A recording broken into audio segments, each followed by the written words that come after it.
Hello guys, ഇന്ന് രാവിലെ ഞാനത് പായസ കച്ചവടത്തിന് പോകാട്ടോ.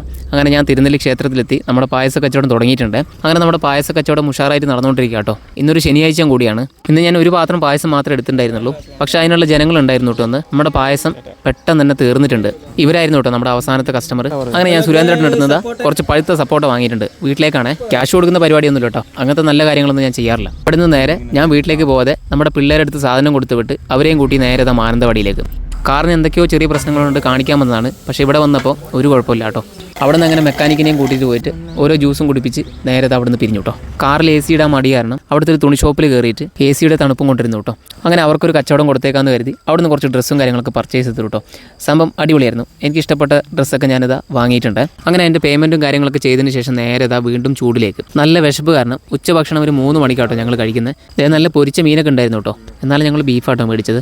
3 പേർക്കും കൂടി ഒരു സിംഗിൾ ബീഫ്. ചോറും കറികളൊക്കെ അടിപൊളിയായിരുന്നു കേട്ടോ. ഇവിടുത്തെ പ്രത്യേകത എന്താണെന്ന് വെച്ചിട്ടുണ്ടെങ്കിൽ ഓപ്പൺ ആയിട്ടുള്ളൊരു സ്ഥലം കൂടിയായതുകൊണ്ട് നല്ല കാറ്റും കൊണ്ടിരുന്ന് ഭക്ഷണം കഴിക്കാവുന്നതാണ്. ഇതിൻ്റെ ലൊക്കേഷൻ വരുന്നത് കാട്ടിക്കുളത്തുള്ള മൈസ്രറ്റ് കവലയിലാട്ടോ. അതെല്ലാം കഴിഞ്ഞ് നേരെ വീട്ടിലേക്ക് പോകുന്ന വഴിക്ക് കണ്ട കാഴ്ചകളാട്ടോ ഇതൊക്കെ. കാറെല്ലാം പാർക്ക് ചെയ്തതിന് ശേഷം നേരെ വീട്ടിലേക്ക്. കയ്യിലാകെ ഉണ്ടായിരുന്നത് ഒരു ബാഗും പിന്നെ കുറച്ച് തുണികളാട്ടോ. വീട്ടിലെത്തി കഴിഞ്ഞപ്പോൾ കണ്ട കാഴ്ചയാണ് ബോബിയും ബേബിയും കൂടി തല്ലുകൂടുന്നത്. അവളുടെ കരച്ചിലെന്ന് വെച്ചിട്ടുണ്ടെങ്കിൽ ലോകം മുഴുവൻ അറിയും. അമ്മാതിരി കരച്ചില്ല. ഇറങ്ങി പോടാ തന്തേന്നാ പറയുന്നത്. അതൊക്കെ കഴിഞ്ഞ് ഞാനിതാ വോയിസ് കവർ കൊടുക്കാൻ വേണ്ടി പോകുമ്പോണ്ട് അമ്മ ആടിനെ തിരിച്ചിട്ട് വരുന്ന വഴിയാണ്.